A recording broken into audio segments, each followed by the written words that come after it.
What information should you obtain about a lease in a retail property? So let's say you're looking at a retail building and this one has 6 or 8 tenants. A lot of times if you're looking to buy, you can't really do thorough due diligence on the property unless you are in a contract. Now this poses a little bit of a challenge, I apologize, where if you are looking at a building and maybe there's 3 tenants there and those are one of them is maybe a super anchor tenant or whatever the case is, right?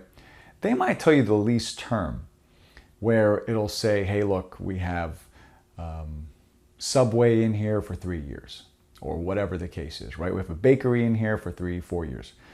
They're not going to give you a lot of the details.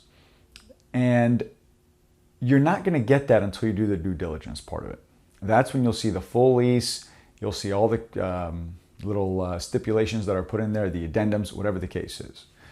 So this is probably the time to look at businesses that have upcoming leases. Now, if you're looking at a property, a retail property specifically, but it could be an office building, it doesn't have to be, probably won't be an apartment building. And I'll touch on that for 1 second. In an apartment building, if you're looking at a 30 or a 40 or a 50 unit, whatever it is, you can usually get the rent roll without too much trouble, without too much pushback. That's information that they usually email to you.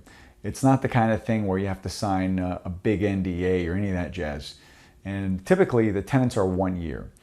And depending on when you ask for it, it could only be 3 months left on the lease. By the time you close the deal, some of those tenants may have vacated.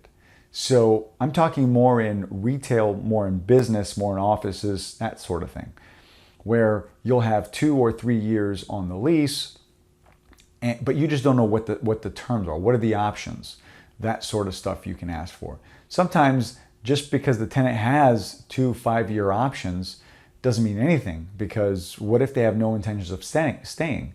They might say, hey, you know what? My business is going down. I'm not doing very well. Inflation, the economy, whatever. So these could be opportunities for us, because if you have a tenant that is maybe, I don't know, bringing in $2,000 a month, and they don't have a letter of intent saying or stating they're going to be there for another 3 or 4 or 5 years, well, that's a little bit of a weakness on that rent roll, right? Because that's income that's not going to be there. Now that could be an opportunity for you because it's your turn to try to find those tenants. So the biggest thing I want you to take away from this right now, when you're looking for retail properties or offices or long leases, don't worry about getting all the nitty-gritty details. You're not going to get all that up front. Just try to get the basics, the general guidelines of, hey, how long is this guy in here? Is there anything else you can tell me? You just want to get the basic outline. You're not going to get everything until you really start diving in there. So I really want you guys to get in there and start looking at more opportunities and more leases, because they are going to be coming. The other strategy you'll see once in a while is, well, it's a strategy that you could use once in a while, is percentage leases. I haven't seen too many of those lately, but they used to be a lot more prevalent. So if you don't see those, don't really freak out about depending on where you are. But retail is very weak right now, but I believe you have a very big opportunity. So don't discount those. Keep your eyes on those. And if you have any questions on anything, please let me know.